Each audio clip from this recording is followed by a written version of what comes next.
सत्संग कार्यक्रम होते थे, तो उसके सत्संग में बड़े बड़े पूंजीपति वाले लोग भी आते थे। बड़े बड़े विद्वान लोग उनके सत्संग में आते थे। बड़े बड़े भगवान, बड़े बड़े विद्वान, बड़े बड़े विद्वान भगवान, बहुत ऊंचे ऊंचे पद पर रहने वाले बड़े बड़े राजा महाराजा शेर सौकारी उनके सत्संग में आते थे। पूज्यपाद पुरिया बाबा जी के सत्संग में हजारों लाखों श्रद्धालुओं की भीड़ होती थी। हजारों लाखों सत्संगी प्रेमी लोगों की भीड़ होती थी। तो पूज्यपाद पुरिया बाबा के सत्संग में एक बहुत बड़े धनवान व्यक्ति भी सत्संग में आते थे। वे एक बहुत बड़े सेठ जी थे, बहुत बड़े धनवान व्यक्ति, अरबपति खरबपति थे। वे भी बराबर सत्संग में आते थे। तो उस सेठ जी के मन में होते थे कि जब पुरिया बाबा हमारे यहाँ जाते हैं तो हम लोग बाबा का कितना मान सम्मान आदर करते हैं। अब मैं जब पूज्यपाद पुरिया बाबा के पास सत्संग में आता हूँ तो मेरा कोई भी मान सम्मान आदर नहीं करते। बाबा जब हमारे यहाँ जाते हैं तो हम बाबा का कितना मान सम्मान आदर करते हैं, कदर करते हैं। अब मैं इतना बड़ा धनवान आदमी हूँ, इतने बड़े मैं सेठ हूँ, जब मैं बाबा के पास आता हूँ तो बाबा मेरा कोई भी मान सम्मान आदर नहीं करते हैं। संत जो होते हैं वे त्रिकालदर्शी होते हैं। संत से कोई भी बात छिपी हुई नहीं रहती है। तीनों काल के विज्ञाता होते हैं, तीनों काल की बात जानते हैं। उनसे कोई भी बात छिपी हुई नहीं रहती है। वर्तमान काल, भूतकाल और भविष्य काल, तीनों काल के विज्ञाता होते हैं। और सर्वसाधारण मनुष्य होते हैं, उनके अंतःकरण की बात को वे वैसे ही जान लेते हैं। बंगाल में एक संत है श्री रामकृष्ण परमहंस देव जी महाराज, उन्होंने कहा कि जैसे कांच के शीशे में कोई भी चीज रखी हुई हो, कोई भी वस्तु रखी हुई हो, तो बाहर से ही लोग शीशे के अंदर में रखी हुई चीज को देख लेते हैं। उसी तरह से संतों की जो दृष्टि होती है वह इतनी तीक्ष्ण होती है, पहली दृष्टि होती है कि संतों के दृष्टि में हम लोगों का जो अंतःकरण है वह कांच के शीशे की अलमारी के जैसे है। वे उसी तरह से देख लेते हैं जैसे हम लोग शीशे के अंदर में रखी हुई चीज को देख लेते हैं। तो पूज्यपाद पुरिया बाबा जी महाराज वे अंतर्यामी सब थे, त्रिकालदर्शी थे। वे सेठ जी की मन की बात को जान गए, समझ गए कि मेरे पास जब इतने भक्त लोग आते हैं तो वे लोग कोई मान सम्मान आदर लेकर के नहीं आते हैं, सिर्फ वे सत्संग सुनने के लिए आते हैं, ज्ञान ध्यान की बात को सुनने के लिए आते हैं, अध्यात्म ज्ञान को वे समझने के लिए आते हैं। और सबों के अंदर में सेवा भावना बनी हुई रहती है। ये सेठ जी जो मेरे पास आते हैं तो वे मान सम्मान लेकर के आते हैं। तो परम पूज्यपाद स्वामी पुरिया बाबा जी अब क्या करते हैं, जब दूसरे तीसरे रोज जब सेठ जी बाबा के पास आए तो बाबा उसके लिए एक सोफा सेट पलंग तैयार किए, गद्देदार बिछावन की व्यवस्था किए। अब जब सेठ जी आए तो बाबा महाराज उठ करके चले गए और सेठ जी के अगवानी में उनके मान सम्मान आदर करने लगे। तो कुछ बात पुरिया बाबा के जितने भी भक्त लोग थे, उन लोगों के मन में हुआ कि शायद ये बहुत बड़े धनवान आदमी हैं, पूंजीपति वाले आदमी हैं, ये बहुत बड़े धनाढ्य व्यक्ति है। तो जब वे सत्संग में आते हैं तो बाबा महाराज अपने से उठ करके चले जाते हैं और उनकी सेवा करने लग जाते हैं। मान सम्मान आदर के साथ उसको ले जाते हैं, आसन में बैठाते हैं। शायद बाबा महाराज को भी उस सेठ जी से लोभ लालच हो गया कि ये बहुत बड़े धनवान व्यक्ति हैं, और जब ये हमको दान ही देंगे तो हजारों लाखों रुपये देंगे, और ये गरीब भक्त लोग जो है ये लोग हमारी क्या सेवा करेंगे। तो शायद बाबा इसीलिए सेवा करते हैं, ये धनवान आदमी है तो इसकी सेवा करनी चाहिए और ये बहुत रुपये पैसे भी देंगे। लोगों के मन में यह बात होने लगी। तो बाबा तो अंतर्यामी थे, बाबा सभी भक्तों की अंतःकरण की बात को जान गए। तो जब सेठ जी चले गए तो पूज्यपाद पुरिया बाबा जी महाराज सभी भक्तों को एक दिन संबोधित करते हुए कहते हैं कि देखिए, आप लोग जब मेरे पास सत्संग में आते हैं तो कोई भी मान सम्मान आदर लेकर नहीं आते हैं। ये सेठ जी जब हमारे पास आते हैं तो वे मान सम्मान आदर लेकर के आते हैं। तो संत के पास जब आप जाते हैं तो आप जिस मां को लेकर के जाएंगे वही चीज आपको मिलेगी। और संत महात्मा लोग कहते हैं कि आप संत और भगवान के दरबार में जाते हैं तो आप अमानी होकर के जाइए, कोई भी मान सम्मान आदर लेकर के नहीं जाइए। भगवान श्री राम ने परम भक्ति सबरी माई से कहा था नवधा भक्ति के संबंध में।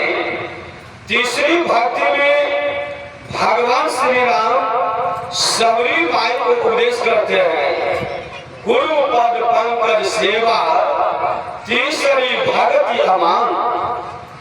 आप यदि संत और सदगुरु के शरण में जाते हैं, संत भगवान के दरबार में जाते हैं तो मान सम्मान आदर लेकर के मत जाइए। मान सम्मान आदर को त्याग करके जाइए, तब आपको कुछ मिलेगा, तब लाभ होगा। हमारे परम संत कबीर साहब कहते हैं, सदगुरु कबीर साहब कहते हैं, मान मनी को यों तजे जस देली पीना रे। कबीर साहब कहते हैं कि आप संत और भगवंत के दरबार में जाते हैं, आप कहीं भी कथा प्रवचन सुनने के लिए जाते हैं तो आप मान सम्मान को त्याग करके जाइए, मान सम्मान को छोड़ करके जाइए, तब आपको कुछ लाभ होगा। यदि मान सम्मान लेकर के जाएंगे तब आपको कुछ नहीं मिलेगा। तो कहते किस तरह से मान सम्मान को त्याग करके जाना चाहिए। तो हमारे साहेब जी कहते हैं मान मनी को यों तजे जस देली पीना रे। कबीर साहब कहते हैं, और ये आज की बात नहीं है, 500-600 वर्ष पूर्व में सदगुरु कबीर साहब इस धारा धाम पर हुए। तो कबीर साहब कहते हैं कि लोग तेली के कौलू में सरसों तोरी इत्यादि तेलहन पदार्थ लेकर के जाते हैं पहराने के लिए। तो लोग क्या करते हैं, तो तेल पहरा करके अपने गैलन में बर्तन में ले लेते हैं और खल्ली को बाहर में फेंक देते हैं। उस समय में खल्ली की उतनी कोई कीमत नहीं थी, लोग तेल ले लेते थे और खल्ली को बाहर में फेंक देते। लेकिन आज इस भौतिकवादी युग में आज तेल भी महंगा हो गया है और खल्ली भी महंगी हो गई है और खल्ली की भी आज बहुत कीमत हो गई है। तो कबीर साहब कहते आप संत और भगवान के दरबार में जाते हैं तो मान सम्मान आदर को खल्ली के जैसे आप त्याग दीजिए, फेंक दीजिए और तब लाभ मिलेगा। हमारे परम पूज्यपाद गुरुदेव महर्षि में ही परमहंस महाराज कहते हैं पाखंड अरु अहंकार तजी निष्कपट हो और दीन हो सब कुछ समर्पण कर गुरु की सेवा करनी चाहिए। गुरुदेव कहते हैं कि आप कहीं भी कथा सुनने के लिए जाते हैं, आप कहीं भी सत्संग सुनने के लिए जाते हैं तो कहते हैं आप कोई भी अभिमान लेकर के मत जाइए कि मैं बहुत बड़ा धनवान आदमी हूँ, मैं बहुत बड़ा विद्वान आदमी हूँ, मैं बहुत ऊंचे जाति का हूँ, मैं बहुत बड़े ऊंचे पद पर रहने वाला हूँ। ये सब सारे मान सम्मान को आप त्याग करके जाइए तब आपको लाभ मिलेगा। पाखंड अरु अहंकार तजी निष्कपट हो और दीन हो सब कुछ समर्पण कर गुरु की सेवा करनी चाहिए। आप जब सत्संग में जाते हैं तो कहते दीनहीन बन करके जाइए, बालक के हृदय लेकर के जाइए और बालक के हृदय लेकर के जाइए। बालक के हृदय में छल कपट ईर्ष्या द्वेष पाखंड अभिमान ये सब कुछ नहीं और ये बालक के हृदय लेकर के जाइए। बालक से जो प्रेम प्यार करते हैं तो वे भी उनसे प्रेम प्यार करते हैं और संत और भगवान जो होते हैं वे आपके प्रेम के भूखे होते हैं, वे आपके धन संपत्ति विद्या बुद्धि के भूखे नहीं होते, सिर्फ प्रेम चाहिए।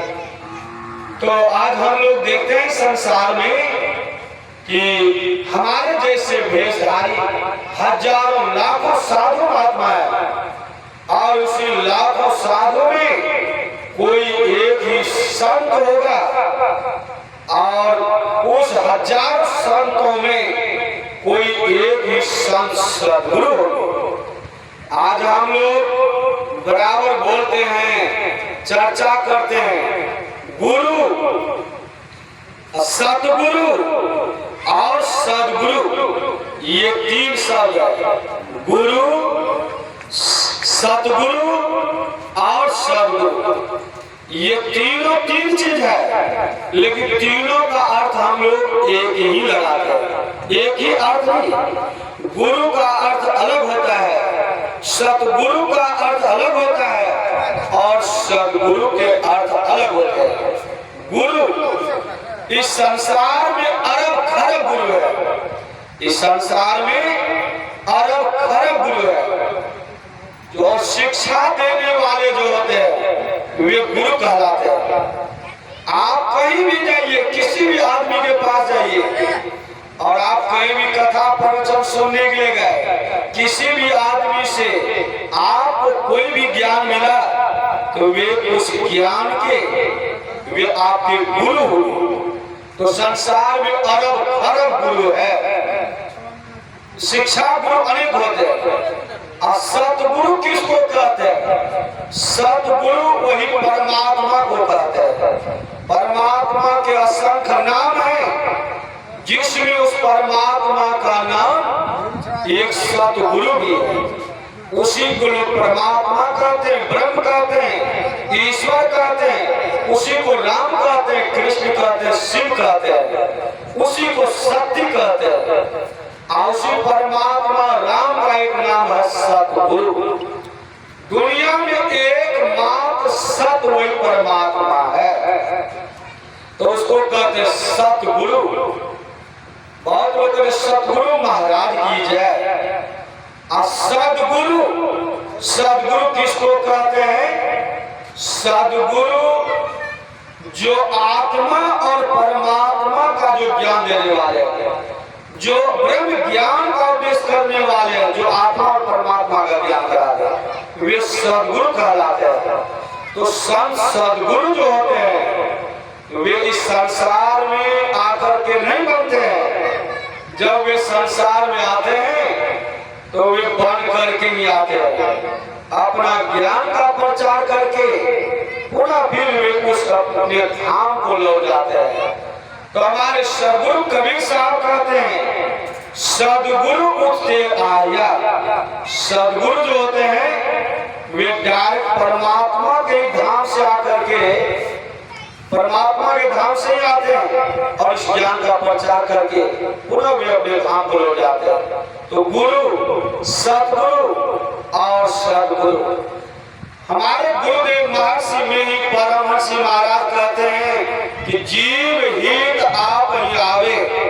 संत सदगुरु जो होते हैं वे संसार में जीव के हित के लिए आते हैं, दूसरे के कल्याण के लिए आते हैं। उनको आने की कोई आवश्यकता नहीं, वे दूसरे के लिए हित के लिए कल्याण के लिए आते हैं।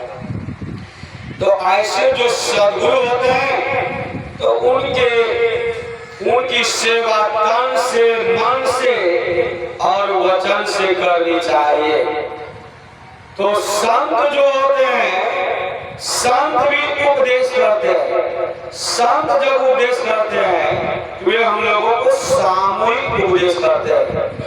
और संत भी जो हमारे कोई सदगुरु होते हैं तो वे हमें व्यक्तिगत शिक्षा और दीक्षा देते हैं और उनके साथ साथ परमात्मा के प्राप्ति का भी दीक्षा देते हैं, ज्ञान बतलाते हैं। तो कहते हैं कि ऐसे संत सदगुरु होते हैं।